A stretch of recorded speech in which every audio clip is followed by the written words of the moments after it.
Le président de l'Assemblée nationale de la République démocratique du Congo, le professeur Vital Kamerhe, est arrivé le mardi 21 janvier 2025 dans la ville de Kinto au Vietnam, à la tête d'une forte délégation composée essentiellement des parlementaires congolais, dont les rapporteurs Jacques Joly, le speaker de la Chambre basse du Parlement, va participer le mercredi 22 janvier 2025 à la réunion du bureau de l'Assemblée parlementaire de la francophonie. Cette réunion intervient après la conférence parlementaire sur la coopération francophone en matière d'agriculture durable, de sécurité alimentaire et de riposte au changement climatique, tenue le même mardi, toujours à Kinto. Il s'agit d'un cadre d'échange et de partage d'expériences entre les parlementaires et les experts des pays francophones sur des actions à mener pour promouvoir une agriculture respectueuse de l'environnement et renforcer l'adaptation au changement climatique tout en assurant la sécurité alimentaire. Cette conférence vise également à renforcer la coopération entre divers acteurs, incluant les États, les organisations internationales comme l'Organisation internationale de la francophonie, les bailleurs des fonds, les institutions financières et les secteurs privés. Il était aussi question pour les participants de partager des bonnes pratiques en matière de législation et des politiques visant à développer une agriculture durable avec un accent particulier sur des partenariats innovants pour accroître la résilience aux défis climatiques. Dans son discours d'ouverture, le président de l'Assemblée parlementaire de la francophonie, Hilarion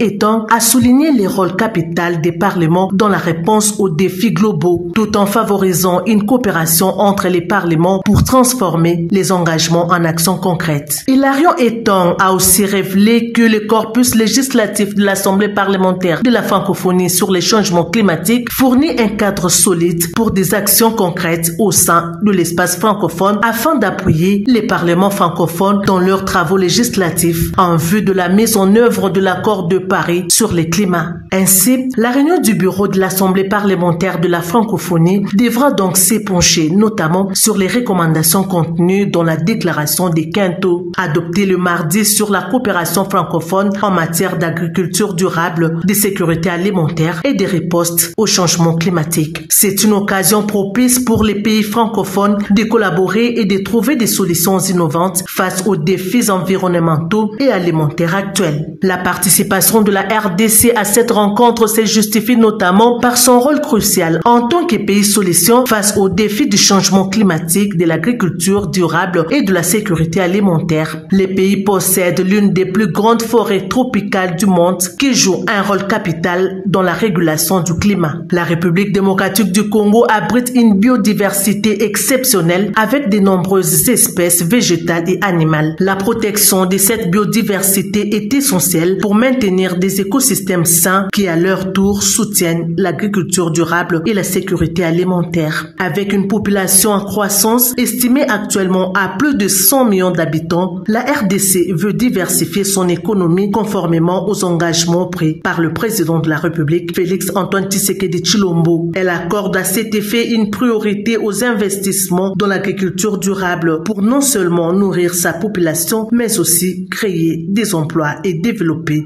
l'économie nationale.